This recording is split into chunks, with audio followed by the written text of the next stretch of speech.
मनोज अपने काम में बिजी था जब उसके पिताजी ने अचानक जोर से आवाज लगाई, मनोज, मनोज। वो तेजी से दौड़कर अपने पिताजी के पास पहुंचा। क्या हुआ पापा? पिता की आवाज में हल्की सी गुस्सा था। क्या तुम्हें याद नहीं है कि आज तुम्हारी इकलौती बहन पुष्पा का जन्मदिन है? वो इस बार हमारे साथ ही अपना जन्मदिन मनाने आ रही है। तुम्हें अभी जाकर उसे स्टेशन से लेकर आना है। मनोज ने थोड़ा असमंजस से कहा, लेकिन पापा, मेरी गाड़ी तो आज सुबह ही मेरे दोस्त अनिल लेकर गया है और आपकी गाड़ी भी ड्राइवर लेकर सर्विस सेंटर गया है। पिता ने फिर आदेशात्मक स्वर में कहा, तो कोई बात नहीं, तुम टैक्सी या कोई और साधन लेकर जा सकते हो। देर मत करो, अभी तुरंत निकलो। घर की बेटी स्टेशन से किसी टैक्सी या ऑटो में आएगी, ये मुझसे देखा नहीं जाएगा। मनोज ने जवाब दिया, पापा, पुष्पा बच्ची अभी नहीं रही है, वो खुद टैक्सी या ऑटो से आराम से आ जाएगी। उसे क्या परेशानी होगी?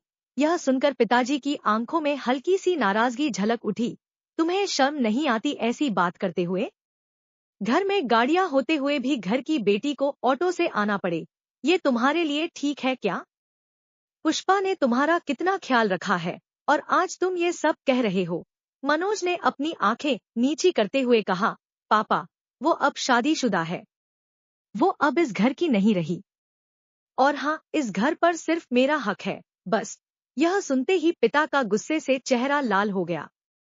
वो अपने बेटे पर ऐसा व्यवहार देखकर हैरान थे। अचानक से उन्होंने अपना हाथ उठाया और मनोज को एक जोरदार थप्पड़ मार दिया। मनोज का चेहरा हैरानी और गुस्से से भर गया। तभी उसकी मां कमरे में आई और तुरंत बीच बचाव करते हुए बोली, आपको क्या हो गया है? इतने बड़े बेटे पर हाथ उठाते हो, आपको कुछ समझ में नहीं आता है क्या? पिता का चेहरा गुस्से और दर्द से भर गया था। उन्होंने कांपती आवाज में कहा, तुमने सुना नहीं इसने क्या कहा? अपनी इकलौती बहन को पराया कहता है ये। वह बहन जिसने कभी उसे अकेला नहीं छोड़ा, हर बार उसकी मदद की। जब वो छोटी थी तो उसकी हर जरूरत का ख्याल रखती थी। शादी के बाद भी जब उसने विदाई ली तो सबसे ज्यादा इस भाई से गले लगकर खूब रोई थी। और आज यही भाई उसे पराया कह रहा है। मनोज कुछ नहीं बोल पाया। वह अपनी बहन पुष्पा से बेइंतहा प्यार करता था, लेकिन वह उसकी जिम्मेदारियों के बोझ के तले दबा हुआ था। उसे एहसास हुआ कि उसने अपने पिताजी की बातों से उन्हें दुख पहुंचाया है। उसकी आंखों में पश्चाताप के आंसू आ गए। मनोज ने पापा के हाथ पकड़ते हुए कहा, पापा, आप सही कह रहे हैं, मैं गलती कर रहा था। लेकिन क्या आप ये बता सकते हैं कि बुआ जो आपकी बहन है, वो जब जब इस घर आई, आपने कभी उसे गाड़ी लेकर लाने की कोशिश क्यों नहीं की? पिता चौंक गए। बुआ भी इसी घर से विदा हुई थी, वह भी इस परिवार का हिस्सा है। तो फिर उनकी और पुष्पा की अहमियत में क्या फर्क है? बुआ जब तंगी में होती थी, तब भी आपने उन्हें ऑटो में आने दिया क्यों पिताजी? आपने कभी सोचा कि उनकी भी यही अहमियत होनी चाहिए जो पुष्पा की है? आखिर दोनों तो इस घर की बेटी है, फिर दोनों में इतना फर्क क्यों? पिता के चेहरे पर अचानक शर्मिंदगी और दुख की परछाई आ गई। वह खुद भी यह सोचने लगे कि क्यों उन्होंने अपनी बहन को वह इज्जत और अहमियत नहीं दी जो वह देती आ रही थी। वह समझ गए कि उनका बेटा आज उन्हें एक कड़ा सबक सिखा गया है। तभी बाहर गाड़ी की आवाज आई।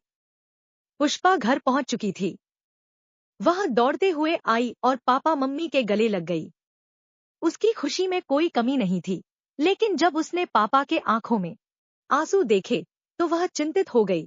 क्या हुआ पापा, आप क्यों रो रहे हो? क्या कोई बात है क्या? पिता ने मुस्कुराते हुए कहा, तुम्हारा भाई आज मुझसे भी बड़ा हो गया है। उसने मुझे सिखाया कि रिश्तों की अहमियत हर किसी के लिए बराबर होनी चाहिए। पुष्पा मुस्कुराते हुए बोली, अरे, आप सब ठीक है ना? ये क्या बातें हो रही हैं? और हाँ, वो नई गाड़ी जो आपने कल खरीदी थी ना, वह मुझे बहुत पसंद आई। इसलिए मैंने खुद ही ड्राइव करके आने का फैसला किया। रंग भी मेरे पसंद का है, मुझे तो बहुत बहुत बहुत ज्यादा पसंद आया।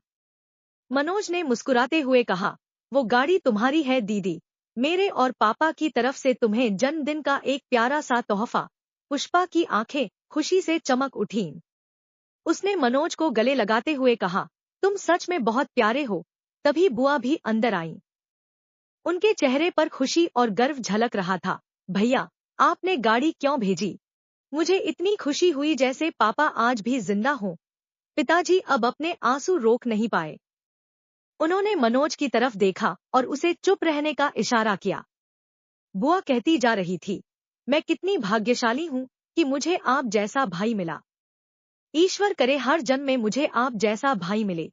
इस पूरे दृश्य को देखकर पिताजी और मम्मी की आंखें भर आईं। उन्होंने देखा कि मनोज ने रिश्तों को समझने और निभाने में आज सबसे बड़ा कदम उठाया है। उन्हें अब इस बात का यकीन हो गया कि उनके बाद भी उनका बेटा रिश्तों की अहमियत को संभाले रखेगा। पुष्पा और बुआ के रूप में ये दो अनमोल रिश्ते, जो एक परिवार की बुनियाद है, हमेशा बने रहेंगे। आखिरकार, एक बेटी और बहन की अहमियत कभी भी कम नहीं होती, चाहे वे कितनी भी दूर क्यों न हो। बेटी और बहन के रिश्ते का महत्व अटूट होता है, जो हमें सिखाता है कि परिवार का हर सदस्य, चाहे वह बेटा हो, बेटी हो या बहन, बराबर की इज्जत और प्यार का हकदार होता है। तो फ्रेंड्स, कैसी लगी हमारी आज की यह स्टोरी वीडियो? वीडियो अच्छा लगा हो तो लाइक एंड सब्सक्राइब किए बिना ना जाए। आपका दिन शुभ हो। धन्यवाद।